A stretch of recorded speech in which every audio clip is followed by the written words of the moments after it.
But चलो इस question में आपके सामने इन्फॉर्मेशन दिया हुआ है कि आपके पास CO2 गैस है जिसका प्रेशर 0.5 atm है और टेम्परेचर कितना मेंशन किया सिस्टम का 1000 केल्विन। अब बोला गया है इस CO2 में से कुछ को हम कन्वर्ट करें CO में जब उसको हीट करते हैं हम ग्रेफाइट के साथ, ठीक है। और बोला गया है टोटल प्रेशर इक्विलिब्रियम का जब 0.8 atm होगा उस टाइम में Kp का वैल्यू क्या है आपको बताना है। तो ध्यान देना, सबसे पहले आप बैलेंस इक्वेशन लिखो। तो CO2 प्लस ग्रेफाइट का स्टेट क्या होगा सॉलिड, यहाँ पे क्या होगा गैस, कंबाइन करके बनता है 2CO। तो ये इसका बैलेंस इक्वेशन हो जाएगा। अब ध्यान देना, जब टाइम बिगिनिंग था यानी जब टाइम 0 था उस टाइम में CO2 का प्रेशर 0.5 atm लिया हुआ था, ठीक। और उस टाइम में A 0 होगा क्योंकि आपका CO गैस बना नहीं था।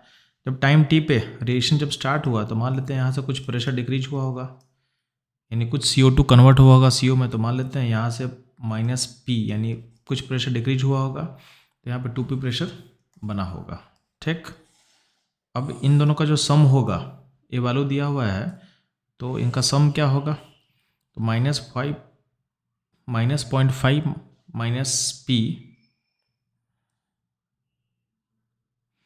तो बच्चों इन दोनों का सम क्या होगा आपको निकालना है। तो 0.5 - P plus 2P equal to क्या हो, P टोटल होगा इक्विलिब्रियम पॉइंट का। अभी वैल्यू हो जाएगा 0.5 प्लस P, ये वैल्यू हो जाएगा 0.8। तो इसे P कितना निकलेगा, ये हो जाएगा 0.3। बात समझ में आया। तो अगर P 0.3 होगा तो ये हो जाएगा आपका 0.6 और ये हो जाएगा आपका 0.2।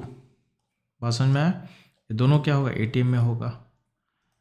अब आपको क्या करना है, इस इक्वेशन का आपको Kp निकालना है। तो Kp कैसे मिलेगा चलो, तो Kp का रिलेशन लिख लो पहले। तो Kp इस इक्वेशन का क्या होगा, तो प्रेशर ऑफ CO का square divided pressure of CO2। बात समझ में आया। अब ध्यान देंगे तो CO का वैल्यू कितना है 0.6, तो 0.6 को 2 बार लिख लेंगे, नीचे डिवाइड कैसे करेंगे 0.2 से।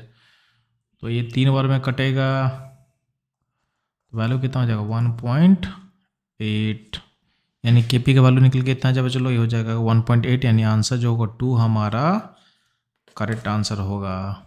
तो बस चलो ये था इस क्वेश्चन का इन्वॉल्व की कॉन्सेप्ट, उसका सॉल्यूशन एनालिसिस। इस तरह के सॉल्यूशन के लिए हमारे साथ बने रहें। मिलते हैं हम लोग नेक्स्ट क्वेश्चन में।